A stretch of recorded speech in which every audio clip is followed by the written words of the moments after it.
കൊയിലാണ്ടി സ്റ്റേഷനിൽ മനുഷ്യത്വമില്ലാത്ത പോലീസുകാരെ കണ്ട് ശീലിച്ച എനിക്ക് ഇന്ന് അത്ഭുതകരമായിട്ടുള്ളൊരു സംഭവം നടന്നു. ബിജു എന്ന് പറഞ്ഞിട്ടുള്ള ഒരു എസ് ഐക്ക് ആദ്യം ഞാൻ ഒരു നമസ്കാരം കൊടുക്കുക, ബഹുമാനത്തോടെ കൂടെ. ഒരു അനിയത്തി എന്നുള്ള സ്ഥാനത്ത് ഒരേട്ടനോട് പറയുക നന്ദിയുണ്ട്. എന്താ പറയാൻ കാരണം എന്നല്ലേ, ഒരുപാട് പരാതിയായിട്ട് ഞാൻ കൊയിലാണ്ടി സ്റ്റേഷനിൽ ചെന്നിട്ടുണ്ട്. പലതിനും എനിക്ക് കൈമലർത്തിയാണ് അവർ കാണിച്ചത്. ഇന്ന് ഞാൻ ഇന്നെന്താ മോനെ ഡേറ്റ്? 10-ാം തീയതി വൈകിട്ട് 7 മണിക്കാണ് ഞാൻ പോലീസ് സ്റ്റേഷനിൽ പോകുന്നത്. അപ്പോൾ പോലീസ് സ്റ്റേഷനിൽ പോയിട്ട് ഒരു ഹസൻ എന്ന് പറഞ്ഞിട്ടുള്ള യൂട്യൂബർ, ഞാൻ തട്ടം ഉപേക്ഷിച്ചു എന്ന് തന്നെ പറയാൻ കാരണം എന്താ വെച്ചാൽ, മതത്തിൻ്റെ പേരിൽ ടോർച്ചറിങ് സഹിക്കാൻ പറ്റാത്തത് കൊണ്ടാണ് തട്ടം ഉപേക്ഷിച്ചു എന്ന് പറഞ്ഞത്. എന്നിട്ടും എന്നെ വെറുതെ വിടാത്ത കുറച്ച് ഹസന്മാരുണ്ട്. അപ്പോൾ ഈ ഹസൻ എനിക്ക് വാട്സപ്പിൽ മെസ്സേജ് അയച്ചു, മതത്തിൻ്റെ പേരും പറഞ്ഞ്. ഞാൻ അവനോട് പറഞ്ഞു, നീ നിൻ്റെ അച്ഛൻ്റെ ശ്മശാനത്ത് പോയിട്ട് വരുമ്പോഴേക്കും നിനക്കുള്ള മറുപടി ഞാൻ തരാമെന്ന് പറഞ്ഞു.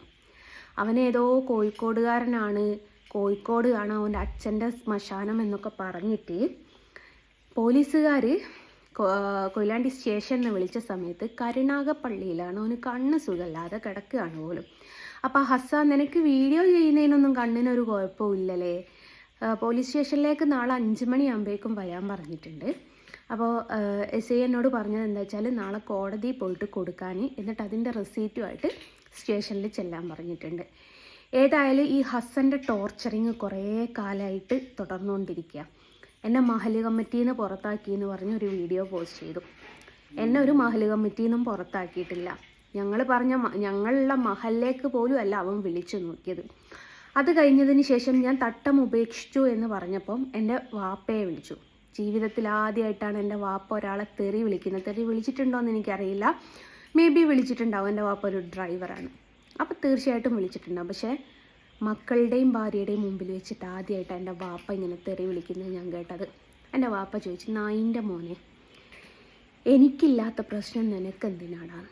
അവളുടെ ബാപ്പയായ എനിക്കില്ലാത്ത പ്രശ്നം നിനക്കെന്തിനാണെന്ന് അവനോടൊന്ന് ചോദിച്ചു.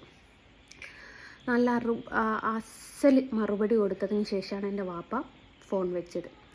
അത് കഴിഞ്ഞതിന് ശേഷം വീണ്ടും ഇന്ന് അവൻ എനിക്ക് മെസ്സേജ് ചെയ്തു, ഞാൻ എന്തിനാണ് തട്ടം ഉപേക്ഷിച്ചത്? ഞാൻ സോഷ്യൽ മീഡിയയിൽ ഇൻ്റർവ്യൂവിൽ മാന്യമായിട്ട് സംസാരിക്കുന്നോളെ. എടാ അസ്സാ, മാന്യത കൊടുക്കേണ്ട ആൾക്കാരുടെ മുമ്പിൽ മാന്യമായിട്ട് തന്നെ ജസ്റ്റ് സംസാരിച്ചിട്ടുണ്ട്. നിന്നെപ്പോലെ ഒരു പുഴുത്ത നായിക്കുണ്ടായ ആളോട് എനിക്ക് മറുപടി കൊടുക്കേണ്ട ആവശ്യമില്ല.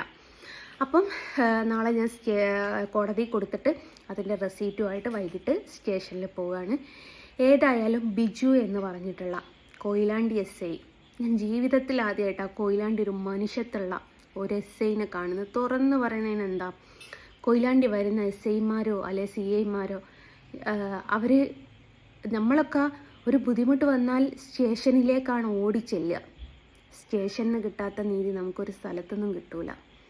കാരണം നമുക്ക് ഈ ജീവിതത്തിൽ സ്വതന്ത്രമായിട്ട് ജീവിക്കാനും നമ്മുടെ എന്താ പറയുക ഇഷ്ടപ്രകാരം ജീവിക്കാനുമുള്ള അനുവാദമുണ്ട്. ആ അനുവാദമുള്ളപ്പം ഇതുപോലെ ഓരോരുത്തർ ചോദ്യം ചെയ്യുന്ന സമയത്ത് നമ്മൾ ഓടിച്ചെല്ലുക പോലീസ് സ്റ്റേഷനിലേക്കാണ്. അവിടെ നമുക്ക് നീതി കിട്ടിയിട്ടില്ലേ, നമുക്ക് ലോകത്തിൽ എവിടെ പോയാലും നീതി കിട്ടൂല. ഒരു അനിയത്തിക്കുട്ടീന്ന് കണ്ട്, അവരുടെ 2 പിള്ളേരെന്ന് കണ്ട് ഞങ്ങളുടെ കണ്ണീരിന് ഒരു എന്താ പറയുക ഒരു മാന്യത കൽപ്പിച്ച ഒരു SI തന്നെയാണ് കേട്ടോ. അപ്പോൾ ആ SIനോട് എത്ര നന്ദി പറഞ്ഞാലും തീരൂല. കാരണം 7 മണിക്കാണ് ഞാനും എൻ്റെ മക്കളും സ്റ്റേഷനിൽ പോകുന്നത്. സ്പോട്ടിന് ഹസനെ വിളിച്ചിട്ടുണ്ട്. അപ്പോൾ ഹസൻ പറയുക, ഹസന് കണ്ണ് സുഖമല്ല പോലും. എടാ ഹസ, നിനക്ക് വീഡിയോ ചെയ്യുന്നതിന് കുഴപ്പമില്ലല്ലോ. അല്ല ഹസ, നീ കോഴിക്കോടുകാരനാണെന്നാണല്ലോ ഒരു വീഡിയോയിൽ വോയിസ് പറഞ്ഞത്. Wife house ആയിരിക്കുമല്ലേ?